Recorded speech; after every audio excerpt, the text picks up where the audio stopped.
Tanggal 4 November, hari ke-309. Bacaan Kisah pasal 10 sampai pasal 12. Gereja tanpa sekat.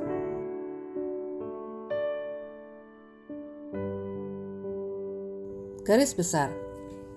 Momen bersejarah terjadi ketika Allah menjembatani jurang pemisah antara orang Yahudi dan non-Yahudi melalui malaikat yang menampakkan diri kepada Cornelius, seorang perwira Romawi, dan penglihatan yang diberikan kepada Petrus.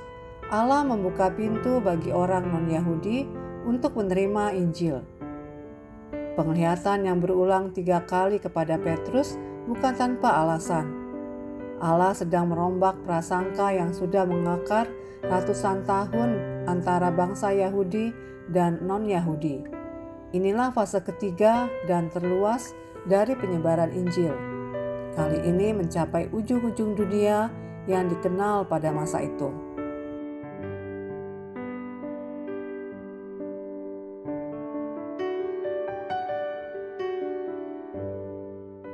Renungan harian. Tahukah Anda, organ-organ seperti limpa, pankreas, ginjal, atau kelenjar pituitari? Organ-organ ini punya 2 kesamaan. Mereka tersembunyi dari pandangan, tapi sangat vital bagi tubuh agar bisa berfungsi dengan baik. Tanpa organ-organ ini, tubuh akan mengalami masalah serius. Seseorang dengan gangguan pankreas mungkin terlihat sehat dari luar, tapi di dalam tubuhnya ada organ yang tidak bekerja dengan baik dan menyebabkan seluruh tubuh menderita. Prinsip yang sama berlaku untuk tubuh Kristus, gereja. Mudah sekali kita melihat dan mengapresiasi pelayanan yang tampak, pengkhotbah, pemimpin pujian, guru sekolah minggu. Tapi ada banyak pelayanan tersembunyi yang sama pentingnya, bahkan mungkin lebih krusial. Di gereja Antiokhia, Barnabas dan Saulus mengajar. Kisah pasal 11 ayat 26. Tapi perhatikan, ada banyak orang lain yang melayani dengan memberi, membantu, dan berbelas kasihan untuk mendukung pelayanan para rasul.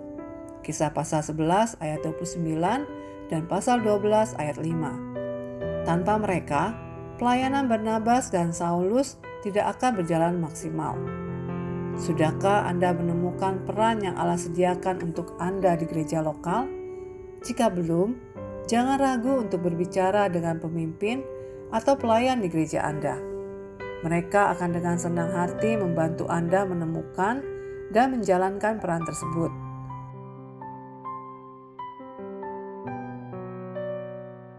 Allah tidak memanggil Anda hanya untuk hadir di gereja, tetapi untuk menjadi bagian yang berfungsi dalam tubuh Kristus.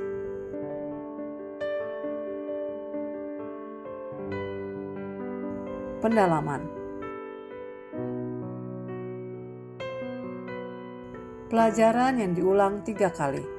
Kisah pasal 10 ayat 16. Petrus tampaknya perlu pengulangan 3 kali untuk benar-benar memahami pelajaran penting. Kisah pasal 10 ayat 16. Pola ini konsisten. Ia menyangkal Yesus 3 kali. Matius pasal 26 ayat 69 sampai 75. Yesus memerintahkannya 3 kali untuk mengembalakan domba-dombanya. Yohanes pasal 21 ayat 15 sampai 17. Dan penglihatan tentang Kain naik turun terjadi 3 kali sebelum Petrus mengerti maknanya. Tongkat estafet kepemimpinan.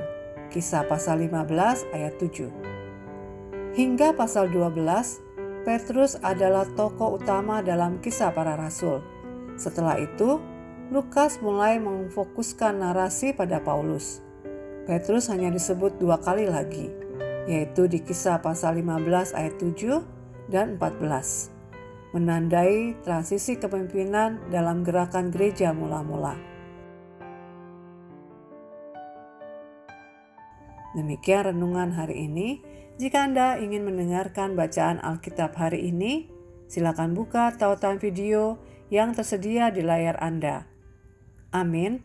Tuhan Yesus memberkati.